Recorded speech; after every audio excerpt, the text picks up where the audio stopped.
जय जय गोविंद जय हरि गोविंद, जय जय गोविंद जय हरि गोविंद, जय जय गोविंद जय हरि गोविंद, जय जय गोविंद जय हरि गोविंद, जय जय गोविंद जय हरि गोविंद, जय जय गोविंद जय हरि गोविंद, जय जय गोविंद जय हरि गोविंद, जय जय गोविंद जय हरि गोविंद, जय जय गोविंद जय हरि गोविंद, जय जय गोविंद जय हरि गोविंद,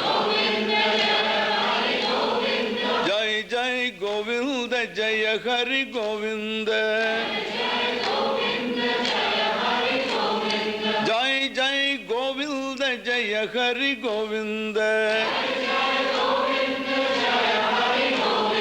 जय जय गोविंद जय हरि गोविंद, जय जय गोविंद जय हरि गोविंद, जय जय गोविंद जय हरि गोविंद,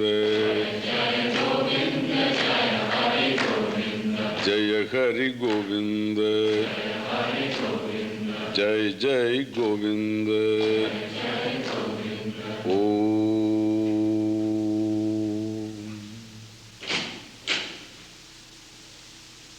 ओम ब्रह्मानंदम परमसुखदं केवलं ज्ञानमूर्तिं द्वन्द्वातीतं गगनसदृशं तत्त्वमस्यादिलक्ष्यम् एकं नित्यं विमलमचलं सर्वधी साक्षिभूतं भावातीतं त्रिगुणरहितं सद्गुरुं तं नमामि।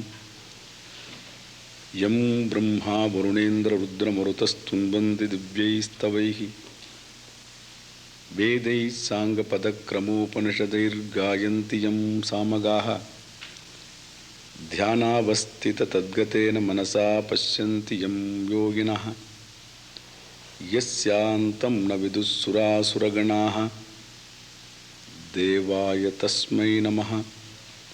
ओम।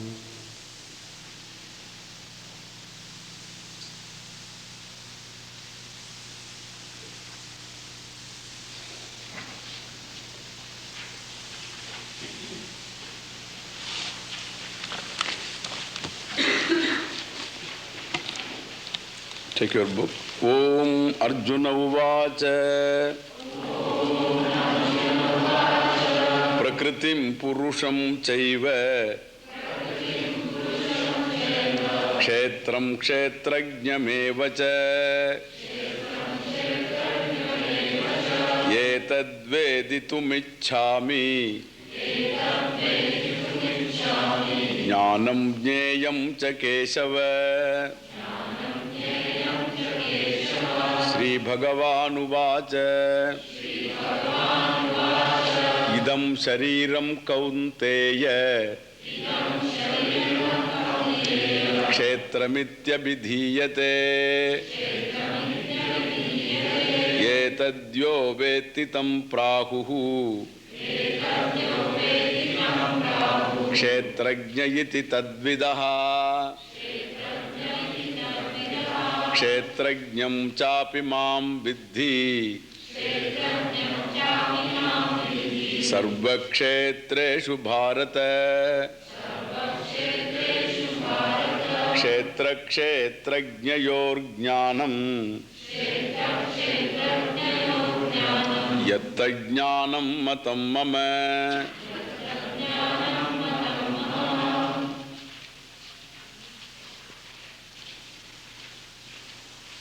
So on analysis, Kshetrajna is the same. Kshetram janati iti kshetrajna. The one who knows the kshetra. Kshetra means a field of experience. The one who knows the field of experience, in other words, one who is the content of the knower of the objects of the world. And he is the kshetrajnaha, the jnaha, that is awareness. The content of the knower is jnaha. But then the one who knows the world is called kshetrajnaha. The knower and the field of experience he knows. Knower minus the field of experience becomes not the knower, the very knowledge, because of which he is a knower. He becomes a knower with reference to something known. Between the knower and the known, the difference is this, that the known cannot know me, I know the known. I see an object outside, I see my thought, but thought cannot know me. The thought doesn't objectify me, I objectify my thought. In the sense, the thought doesn't see me, in the sense the thought of an object which doesn't see me, but whereas I see the object. From ignorance onwards, everything that I see is an object that I know, and the knower is the aham, the I. I, the aham, is not subject to objectification. And this Bhagavan said that this kshetrajna is not enclosed in your body, even though it looks as though it is enclosed. Like even space, it looks as though it is conditioned by a pot, but from the standpoint of the space, it is not conditioned.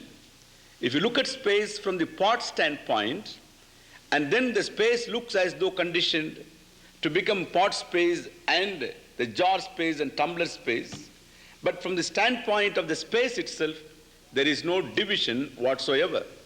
Similarly, from the standpoint of I, the awareness, there is no division, it is indivisible awareness, but looks as though divided, looks as though it is conditioned, and you get as though there are pockets of awareness.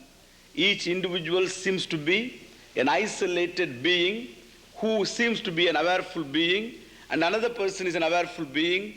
In between there doesn't seem to be any awareness or anything.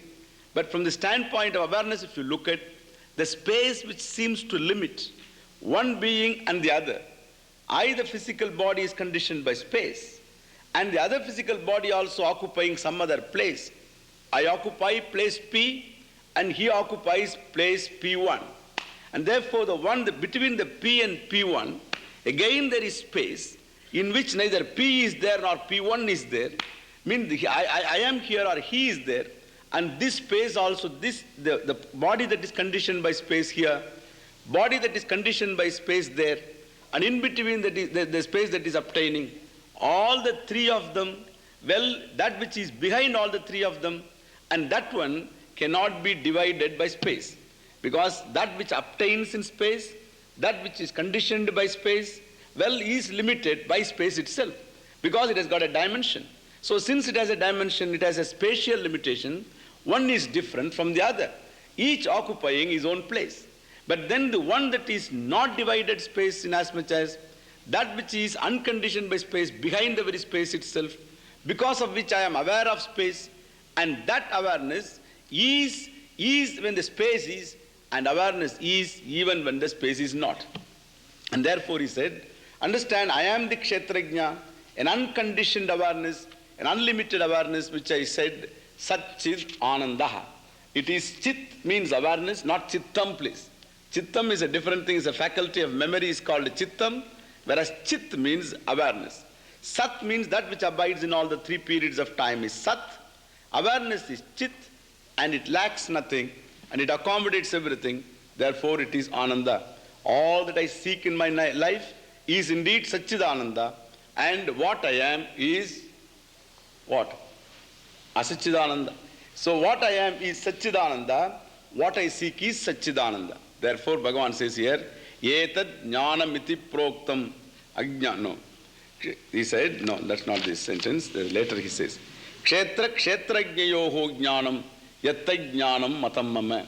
So this jnanam, kshetra kshetrajnayoho yad jnanam, this knowledge, so a knowledge, a discriminative knowledge, a knowledge which takes the kshetra as the kshetra and the kshetrajna as the kshetrajna. This is called knowledge. If you know the true as true, it is knowledge. It is a proper knowledge. If you take the true as true, it is knowledge, it is truth. It is a true knowledge. If you take the true as untrue, it is what? It is a false knowledge. It is erroneous knowledge. If you take the untrue as true, it is what? Erroneous knowledge. And suppose you take the untrue as untrue, it is truth. It is truth knowledge. Therefore, the kshetra should be taken as kshetra, and the kshetrajna is to be taken as kshetrajna. One is independent, the other becomes dependent, and therefore one is after me, I shine off myself. Everything else shines after me. I become self-effulgent, everything else is shining after me, and therefore I don't depend for my fullness upon anything. And this fact recognized, he says, and that is called, this recognition is called knowledge. So this knowledge, he says, kshetra kshetrajnayoho yajnanam tad jnanam matam mama. This alone is knowledge. And if this knowledge is not there, then anything that you have is not valid knowledge at all. Because a knowledge gained by a false fellow cannot be considered knowledge. A knowledge gained by a man who is valid in his thinking and in his own self-appreciation, it alone can be knowledge. A dreamer, whatever he gathers in dream, suppose he gains a degree in dream, he gets graduated in dream and comes out, and he's not going to get a job outside because he's a graduate for, well, in the dream, whatever that is valid is not valid because the fellow himself is a false fellow, and what he gathers is not that valid at all. Similarly, a man who gathers knowledge, even though objectively the knowledge may be useful, all right, but at the same time, insofar as he is concerned, so his life is concerned, it is an unsettled life because himself has not settled account with himself. And the one who has not settled account with himself, and he goes about settling account with the world, and it becomes a never-ending settling. And he cannot settle himself, and therefore unsettled always he is because he has not yet settled account with himself. When you point out the world is bad, you must always remember only one finger is popping out towards the world, and there are three fingers pointing towards you. This is a more important thing you should remember.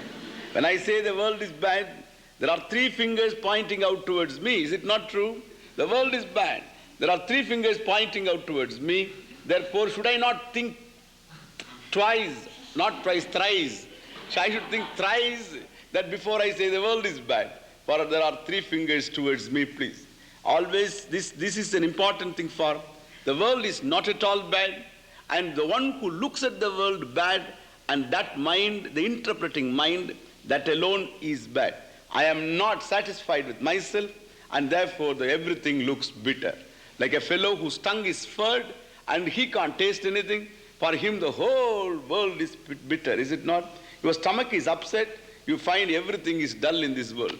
And so the world is not dull, your stomach is dull. And therefore this fellow says the whole world is dull. Thus the mind is embittered and everything looks as though bitter, all because of the problem being not solved here. And this problem, unless it is solved, the soul is not going to rest content. Soul means the individual, the seeker. And this seeker, the individual, is not going to rest content for until he is able to get this, until he is able to settle account with himself and stretches himself in great relaxation. Kadaham tekta manane pare parama pavane chiram vishranti meshyami meru shringa ivambudaha. A great rishi recognizes this problem, and then he just cries out saying that, well, I see these clouds that are there in the south of India, in India, the north are the Himalayas, the great mountains, and there you have these silvery peaks, the snow peaks. And there, these clouds, suppose on the snow peaks, the clouds that sit there on the snow peaks, they are not disturbed. The atmosphere is rarefied. There is not much of breeze there.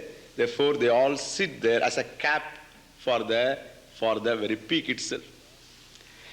Now, it is imagined by this poet. He says he's a saint.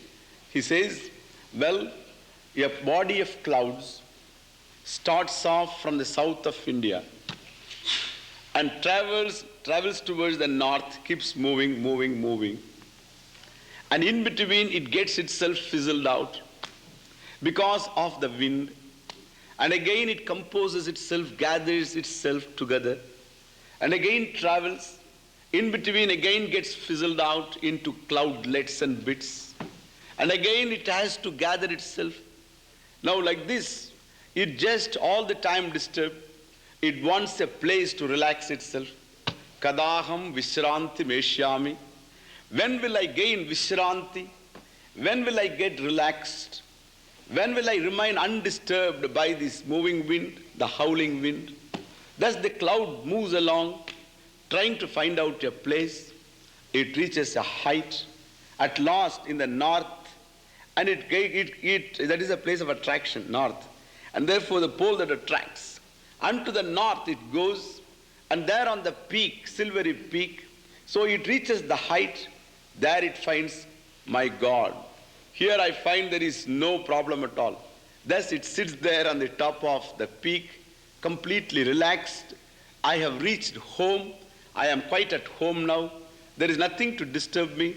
That's how this Meru Sringe, Ambudaha, the cloud, how it sits there undisturbed by anything. Similarly, Tekta Manane, Pade Parama Pavane, Chiram Vishrantim Kada Yeshyami. When indeed my mind, which is thus all the time disturbed by any passing whiff of a rumor, a passing whiff of a frown upon somebody's face, the man, he did not in fact frown at him, he wanted to only sneeze, and this fellow reads a frown on his face, reads a frown that was not there on his face, and then completely throws himself out of gear. This is indeed the mind that keeps moving all the time, jumping all the time, throwing blame all the time on others. A word I can't stand, a joke sometimes I can't stand, and this is the mind. And this mind which is so easily assailed and disturbed, and this man asks, hey Bhagavan, when it is going to abide in its own glory? The fellow knows, I know that all that I seek is myself alone. Peace is not going to be bought in a bottle. And he knows very well that silence is not something that I have to create in myself. Peace is myself alone. When the meditations are not there, I am all silence. Peace is something that I have got to work for. It is not something that I have got to work for, because when I don't work for, I am all peace. In fact, now I am peace, I go to pieces, all because of I work for peace, I tell you. My mind goes to pieces because it works for peace. It pants for peace, it longs for peace. The very longing is a denial of the peace that it is. It is a very, very craving for it is a denial for. I disown what I am and begin searching for what I am. It is a problem. It is a problem that is an illegitimate problem. And therefore this man recognizes this.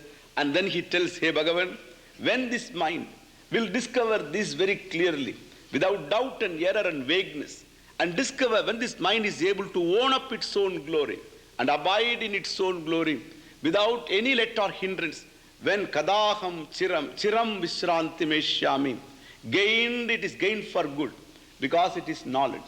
Knowledge is something that will not be lost. Memory is something that you will lose all right. If it is a word that you have to remember, you may lose. If it is an experience that you have got to remember, you may lose. And again, if it is an experience, it will go away. That is why it is called an experience. An experience is something that keeps moving all the time. Because in the wake of new experience, old experience cannot remain. And therefore, new experience comes and removes the old experience. And then the experiencing mind must necessarily change. It is meant to change. And if the mind doesn't change, it is no mind at all. No man can complain that my mind is changing. A changing mind is not a problem. As I said, it is the man who takes the changing mind as himself that he becomes a problem. And therefore the whole problem is one of ignorance. And this, in spite of all changes in my mind, the knowledge is that I am all peace, and therefore he is always at peace. The changing mind is always, it is a blessing for this man. You please just think for once, what will be your lot if the mind doesn't change? Even suppose it changes rather slowly, suppose. He says, the mind is quicksilver, sir. It keeps moving so fast, Swamiji. It changes so fast. Therefore, I want a mind that moves slowly. That is not an abiding mind that I have been talking. If it moves slowly, do you know what will happen? I saw a woman standing there. There is, immediately for the perception, there is a relevant modification in my mind. And what would be the modification? The thought modification would be a woman as she is in her dress and as she looks, well, there is a relevant modification. Then immediately I saw an elephant walking. Now what happens? So my mind is so dull and so slow that the woman that I saw will not go away, and the elephant comes inside. And therefore what happened? The elephant is upon the woman. Therefore what do you get now? A woman, elephant, plus elephant. A woman plus an elephant. It is not woman elephant. A woman plus an elephant. And again I see a man, and that fellow is upon the elephant now. And I see a tree, and it is standing on the elephant and the man now. Therefore, you will never get any distinct form of knowledge. Thank all gods, I tell you. Thank all your stars that the mind changes so quickly. So quickly it changes. And the beauty is, like even in a tape, as you record new, how the old one gets erased. The mind, just as the new perceptions come, the old ones get erased. The only difference is, and it is imprinted here, somewhere in the impressions on the slabs of memory, the old ones are imprinted, new ones keep going. This is the mind. It is meant to change, and it keeps changing. It is a blessing. That is not a problem. The problem is one of taking myself to be the changing mind itself, and afterwards suffering all the changes. And I want to be constant, which is not possible. And therefore, the whole problem is not of change. The whole problem is taking myself to be the changing mind. So I am the one who, because of which the very changing thought is. I am the very content of each thought, in fact. That awareness which I am is always silence, and it can never be disturbed by a thought, please, for it is the very content of every thought. As the thought occurs in my mind, the thought itself is after all an awareful thought. Without an awareness there can't be a thought, and in the thought there is the awareness, and therefore awareness plus a name and form is thought, and and the one who recognizes himself as awareness, he can never lose sight of. An experience will be lost, knowledge cannot be lost. So in yatra yatra manoyati tatra tatra samadhayaha. It is a different type of samadhi that is being said here. Yatra yatra manoyati. Wherever the mind goes, there indeed is my samadhi. It is not a samadhi that I have to work for. Because wherever the mind goes, my samadhi is, means, so my appreciation of myself, it is never lost sight of, because it is knowledge. If it is an experience, definitely it will be lost. We have been, in fact, through all these experiences. Every time you work for an experience, and the experience is gone, again experience. Why? Vishayanande Brahmanandaha. Vidyanande Brahmanandaha. Yoganande Brahmanandaha, someone said. When you experience an object that is desirable, if there is some happiness or joy, that joy is after all nothing but yourself. That joy is not somewhere from outside. It is after all tapped from out of yourself alone. Therefore, even in Vishayananda, that Ananda that is there is nothing but you. And that is why that Ananda, you love yourself, and because that Ananda is thy nature. So even Vishayananda means a sensory experience in which I find some pleasure. Even that pleasure is nothing but a lesha, a trifle of the joy that I am. And similarly, Vidyananda, suppose I discover something, Ureka, and when I discover something, I have discovered there is a joy in it, whether it is a discovery of this or that, whatever it is, there is a joy in it. In that joy also it is expression of myself alone. That is also Brahmananda for. There is no second source of Ananda. There is only one source of Ananda, and that is myself. Therefore, whenever there is a release in my mind, the mind offers itself or grants to itself a condition. In which condition, if there is some Ananda, that Ananda is because of a condition that is granted in my mind, it is called experience. And the man who always works for a condition of the mind, and again he doesn't know when he is going to be happy, think of it. A man, suppose he is happy, you ask him, I say, why are you happy? You ask him a question. Why are you happy? And how come you became happy? I don't know, Swamiji. Somehow I became happy. Because a similar experience you give him tomorrow, he is not that happy at all. And therefore happiness happens to you. Somehow or other, this fellow finds himself, he finds himself happy. Not that he commands happiness, he finds himself happy today, generally unhappy, now and then finds himself happy. Neither he works for unhappiness, nor he can work for happiness. Both he can't do, because if he can definitely know this is going to make me happy, and he can do it and then be happy, but he doesn't. Even the same thing he does yesterday, it made him happy. Let him do it today, he finds that it is boring. And today it is monotonous. And yesterday it was entirely a different thing. And today it is the same thing. Even in food it is the same thing for you. So nothing, even this, and same thing, suppose you love a thing, but your mood changes, is it not? I love music, Swamiji, but today I am not in a mood. That means what? Your happiness depends entirely upon moods. That means what? When will the right mood will come? You can't say, tomorrow at 10 o'clock in the morning, I will get the right mood. Please come. You can't say please. That is why if you can say that, it is not a mood anyway. If you can't say that, then it is called mood. That is why Shankara called these fellows moodaha. Moodaha means the mood asya astiti moodaha. The one who has got the mood, it is my own etymology. So, moodaha means the deluded. The one who subjects himself to the mood, and that man, his life is booked in moods, and therefore there should be no mood except in grammar, please. So there is a potential mood and all that moods, you must have read in grammar. So except that mood, there should be no mood if this man has to be really make his life. If it is moods, neither I can decode you, neither I can expect you how you are going to behave, nor you can expect of yourself how you are going to be, because all depends upon moods. And who is going to decide the mood? Which mood is going to come when? Who is to decide? Well, chance will decide. Mr. Chance will decide. If chance has to decide when I am going to be happy, there can't be anything more uncertain than chance. Is there anything more uncertain than chance? Therefore, all your love, all your hope of living happy is pinned on to the hands of chance. That means your hope is a meaningless hope. And therefore, if this fellow does commit suicide, natural. If he doesn't commit suicide, well, it is only, what I can say, he has no courage, that's all. He has no courage to commit suicide, or he has got some hope, tomorrow will make me happy.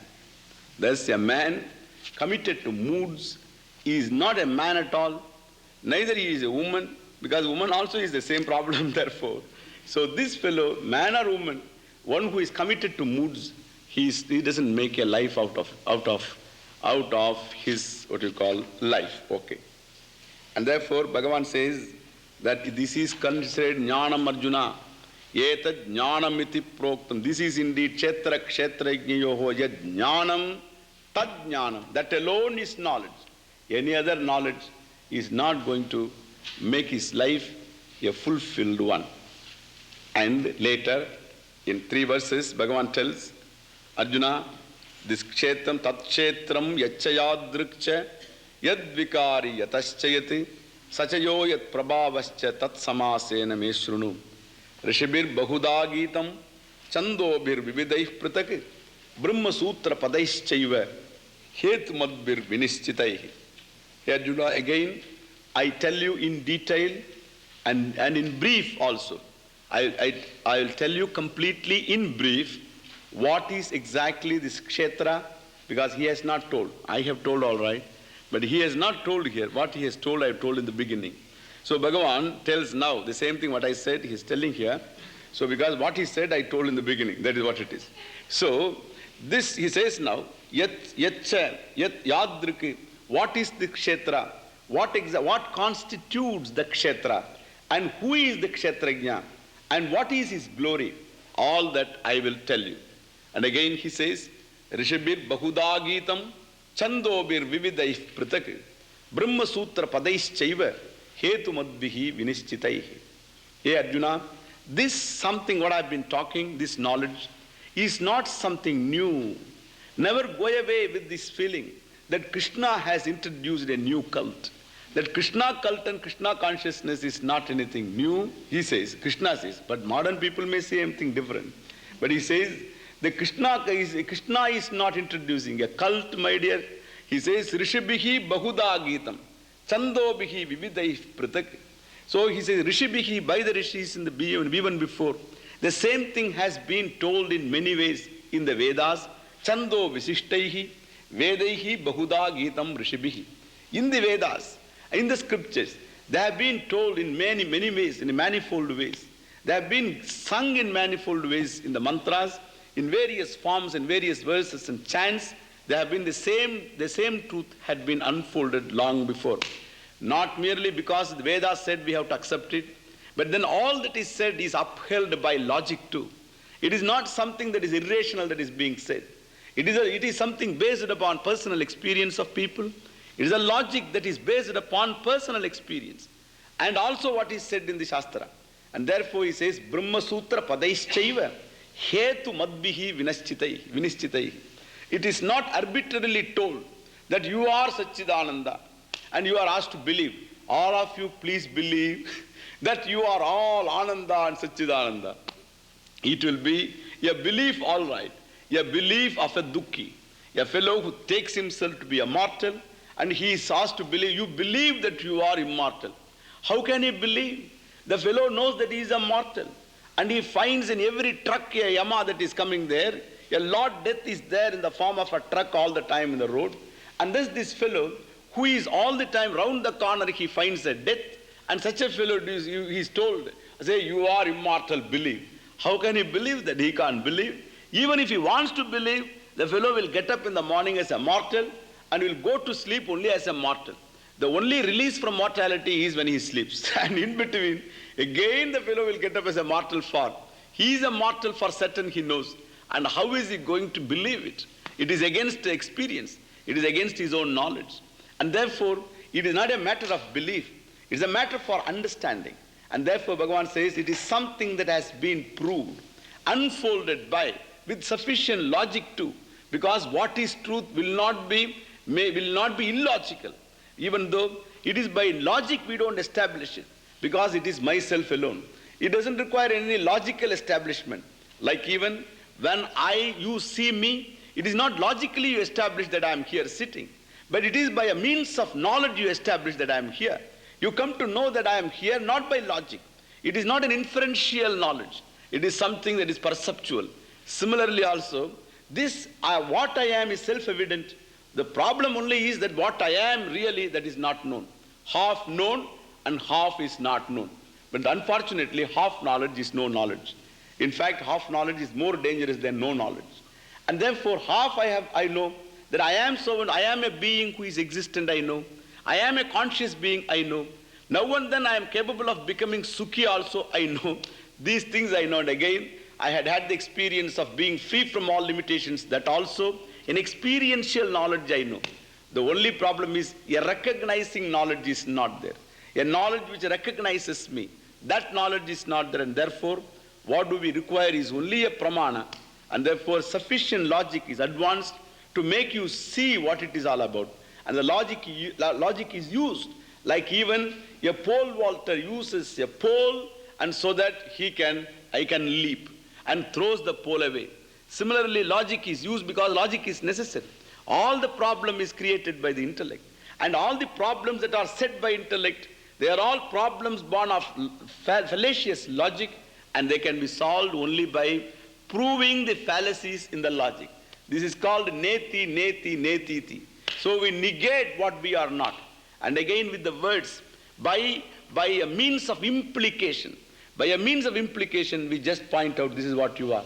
And the man recognizes for. So that implication means whether you directly say something or in an implied form you say something, that something is recognized.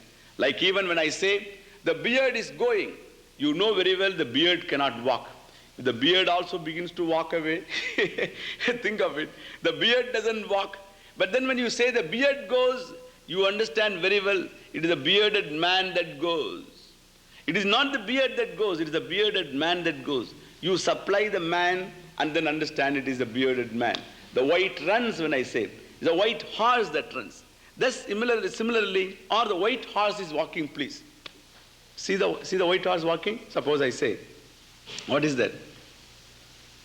White horse walking. Suppose it is really a white horse is walking, it's a simple sentence. Suppose there is a white horse walking, it is a simple sentence. And there is no implication. It is a simple sentence, you just see the meaning of it. Here you see there the white horse walking, no problem. Suppose there is no horse at all, much less any white. And there is a black man coming. And you say the white horse walking. What does it mean?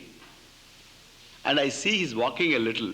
I understand, yes, white horse is walking. The fellow is moving laterally more. There is white horse inside. You know that white horse? You don't know here? Don't know? Oh, don't know still? White horse, I suppose whiskey, I suppose. So white horse. Suppose I say the white horse is walking, and what is walking now? White horse doesn't walk. This white horse doesn't walk. I know very well. It is a fellow who has got a bottle of white horse inside. He is walking. That fellow is walking. It's very clear. This is called implication.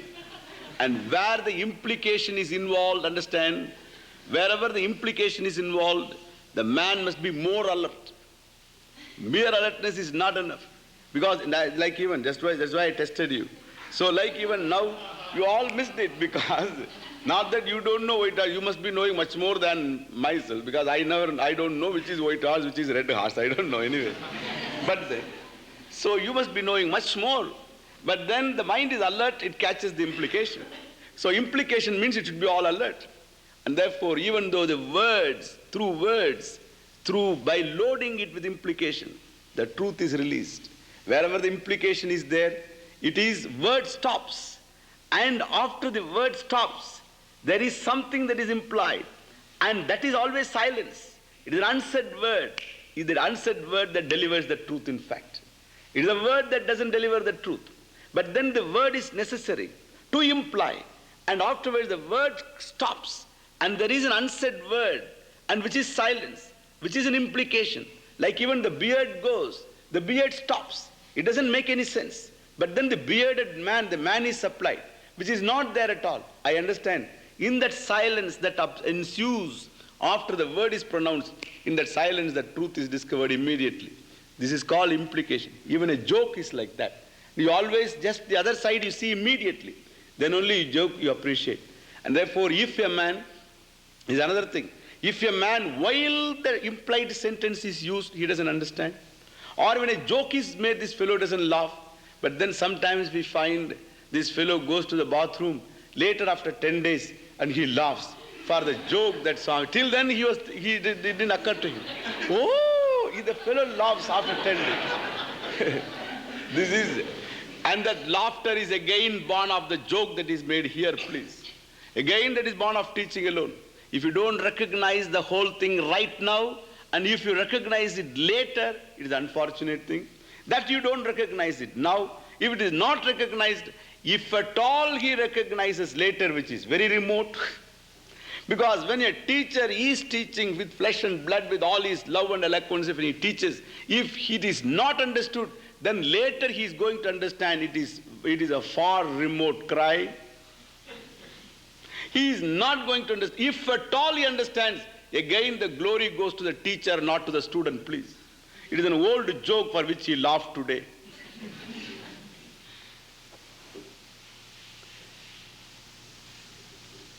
And therefore, it is he says this is nothing new. It is all something that is based upon logic. It is all the doubts are eliminated by logic. It is based upon your personal experience. When I talk about sleep, your dream, and your ananda, your happiness, whenever you gain an experience, whenever you gain something desirable. So all these things are cited which are experienced by you. And therefore, all that is unfolded is with the material of your own personal experiences. That the world is mithya is all the time the world is declaring. It is not that I come and declare, the world declares itself every day. If it is something absolute, you can't knock off this world. You can't just get away from this world to go to sleep. And the world will come and knock at the doors of your sleep and enter into the sleep so that you won't sleep at all. Why? Because it is an absolute world, you can't give it up. But then I find the world just disappears the moment I withdraw. The relative nature of the world is all the time proved by your own personal daily experiences. And therefore what the Shastra does is, cites all your experiences and then unfolds the truth. And therefore, he says, Rishibihi Bahuda Gitam, Brahma Sutra Padaihi, it is Hetu Madbihi Vinishchitam cha. It is very well determined. It is not something that has got to be simply swallowed humbly. It is a matter to be understood, and therefore, what is to be believed is believed, but what is to be understood is to be understood. Here is a thing that is to be understood. And therefore he says, it is very well proved in such books called Brahma Sutras. I have no time to talk about Brahma Sutra because it is Brahma Sutra means Sutra is a formula, a small little formula, but it contains a lot of matter inside, profound. A profound statement with minimum words and letters, and then which is Vishwato Mukam. It is said, a sutra is called that, what is that? And there is a verse that is there, which says that Akshobhyam Anavadyam Cha Sutram Sutra Vido Vidahu Alpaksharam Asandigdam Saravad Vishwatomukam Akshobhyam Anavadyam Cha Sutram Sutra Vido Viduhu. All our definitions are in verses. Any definition, it is all in verses. And you find even mathematics are in verses in Sanskrit.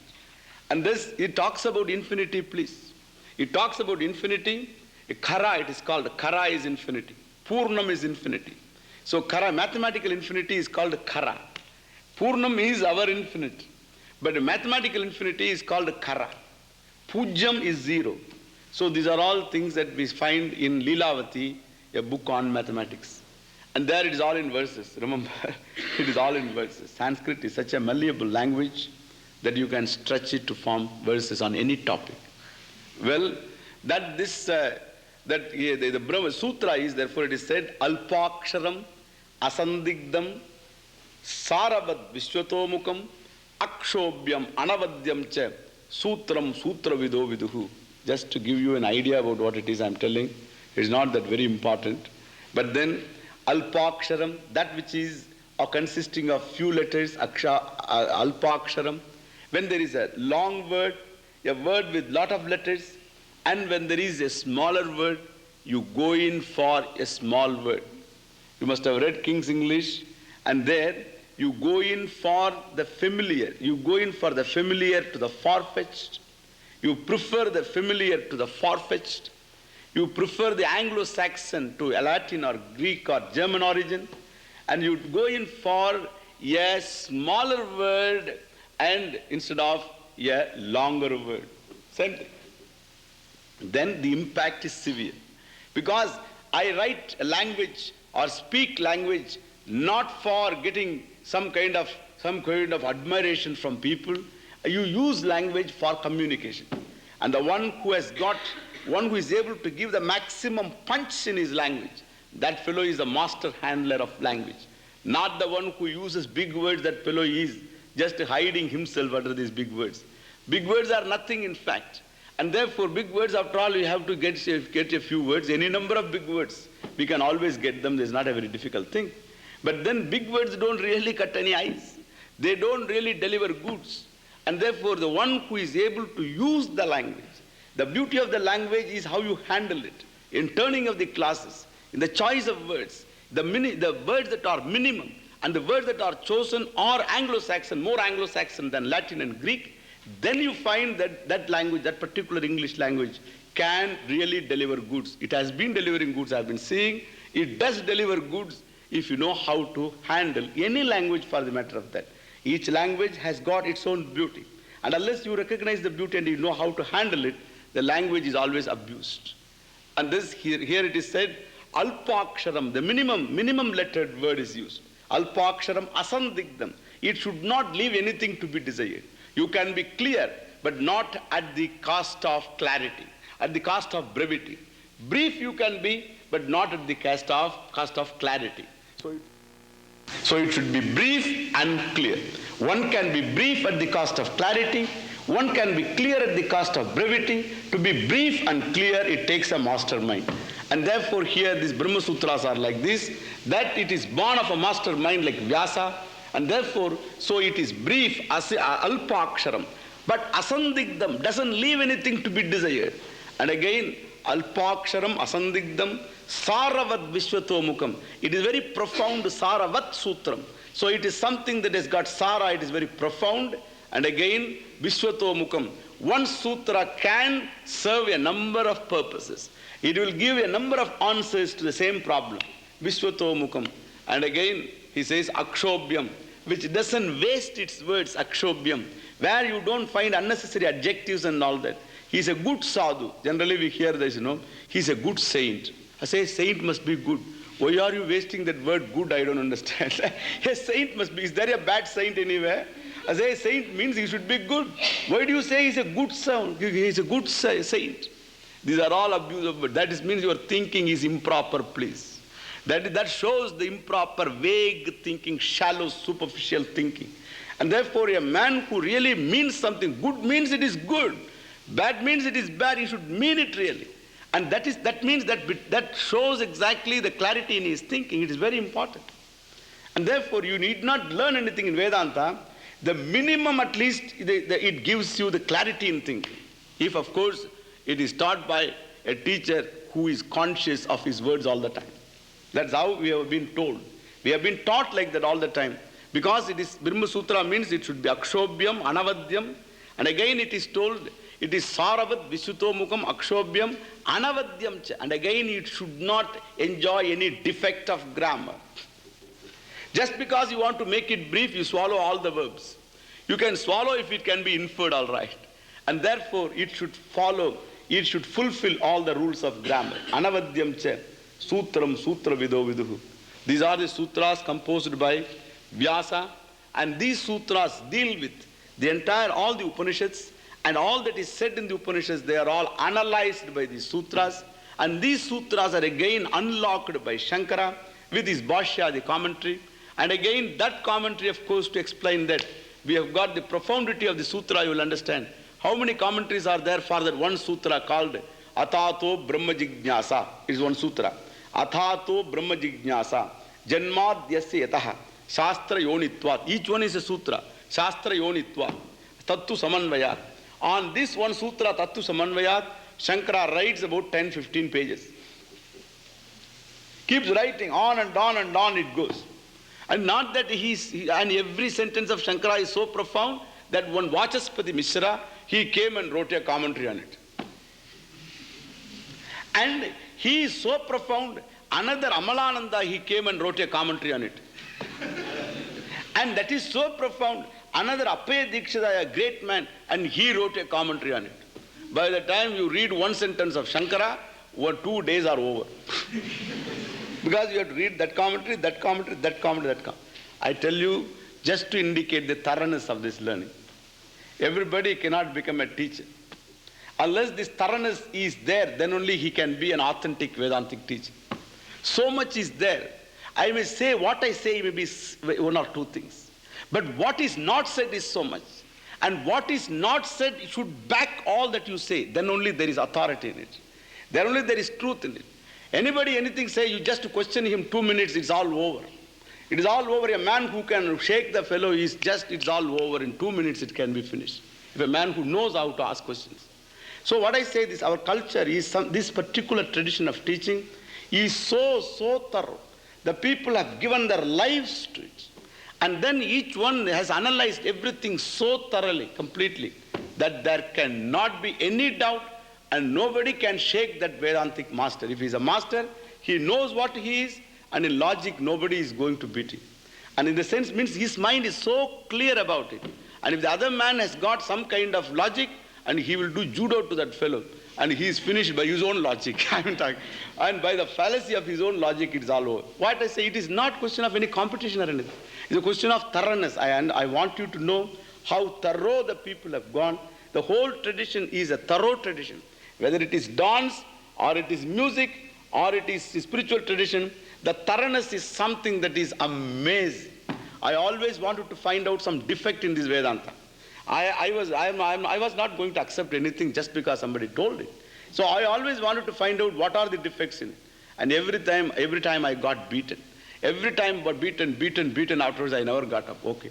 And that's how I became a sadhu, please. It is not just like that. Just like that, just because somebody said, and therefore good food you get because it's a bhiksha and all that. It's not like that, please. So, as one who wanted to find out that some defect at least in it, because I found there is some charm in it in the beginning. But this charm, is it all true? Or it is something that is illusory? It is something that is just hypnotizing our minds. And is it a mere make-believe? Or there is something true? Thus I wanted to find out whether there are some defects in it. The more I got into it, I got inducted completely for. Every time I questioned something, I got beaten. For the answers are always so thorough. And the beating is so thrashing it was, that I felt that hereafter I will not fight at all. And thus I began trying to find out what all it is there. Thus, understand, it is so, therefore Bhagavan says, Brahma Sutra Padaischaiva Hetu Vadbihi Vinischitaihi. So Rishubhihi Bahuda Gitam, by those rishis, have been said so many times. And again it is upheld by such great giant intellects like Vyasas and Shankara and others. And therefore, Bhagavan says, it is nothing new about it, Arjuna. It is something good old thing it is. Even that Natya that she was dancing, don't think it is yesterday's or day before yesterday's. And it is something that is thorough. I tell you, it is such a thorough dance it is. You can't make symbols like that. You can't even imagine such symbols unless you know what it is. It is a Bharatanatyam. Bharata wrote. Long before some ding-dong age, we don't know when Bharata was. So we don't know when he was. So in those days, it was written there long before in the ancient days, Bharata wrote. And I have a book of Bharata. In original Sanskrit, I have got the Bharata. I tried to find out, I say, what it is all about. I tried to read. It is so, again, it is in verse form. That is also verse. And there again, the mudras, different mudras and things like that. It is such an integration. There is nritya, natya, abhinaya, ityadi. So it has got different angas in it. There is dance in it. There is abhinaya, there is gestures and things like that. This abhinaya, that she said, it is Krishna. It stands for Krishna. And there are so many, these are all later additions. But in the beginning, so various mudras that are there. So the limbs also, the face moves along with the movement. The eyes always see the movement when her hand goes there, and her eyes also go. These are all part of it. And thus, there is an integration. So with the action, your mind, everything is there. So that the whole personality is integrated by this process of dance itself. Where my hand is, there my eyes are, there my mind is also. And therefore, there is bhavana in it, there is an attitude, and there is the movement. And if such integration is there, then in my life also, between thoughts and my action, there will be natural integration. And again, there is rhythm. There is a beat that is there. To that, the whole dance is just tuned to that beat. And she can never go out of tune. And thus, similarly also,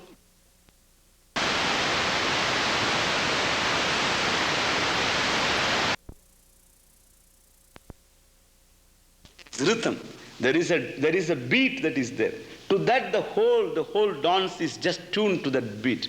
And she can never go out of tune. And thus, similarly also, to the Lord's dictates, to the Lord's mandates, as it were, those actions that are considered to be the right ones, which everybody can very easily understand what they are, and to that alone his whole life is hitched on. And thus from childhood onwards the child is taught. This dance is similarly, if you take music, it is thorough. It is not just simple bland music, please. Sa, re, ga. What is it? Da, do, ma? What is it? Do, re.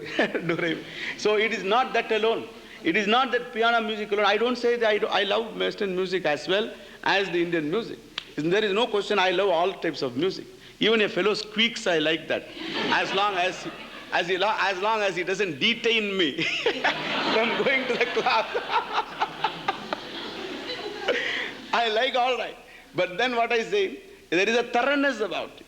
So in between there is so much. There are other notes in between. Between sa, there are so many sas. There are so many re's. Thus, sa, re, ga, ma, like this. There are many sas, there are many re's, there are many gas. And that is why you find Indian music sometimes, it is very difficult. Shaky rather, is it not? Rather shaky. And all that. So that you cannot do it. In piano you try for that. I say, suppose, I just give you this. Jai Jai Govinda Jaya Hari Govinda. Simple. Jaya Jaya Govinda Jaya Hari Govinda. Very simple. This perhaps you can do it in piano. Jai Jai Govinda Jaya Hari Govinda. Jai Jai Govinda Jai Hari Govinda. You can do it. Jai Jai Govinda Jai Hari Govinda. You can't do that. Try. Jai Jai Govinda Jai Hari Govinda. You can't do that. You can't do that. So you can do it. Gaiye Ganapati Jagavandana. You can do it. Gaiye Ganapati Jagavandana. This you can do clearly. Shankara Suvana Bhavani Nandana Gaiye Ganapati Jagavandana. You can do it. Suppose I say Shankara Suvana Bhavani Nandana Gaiye Ganapati. You find it very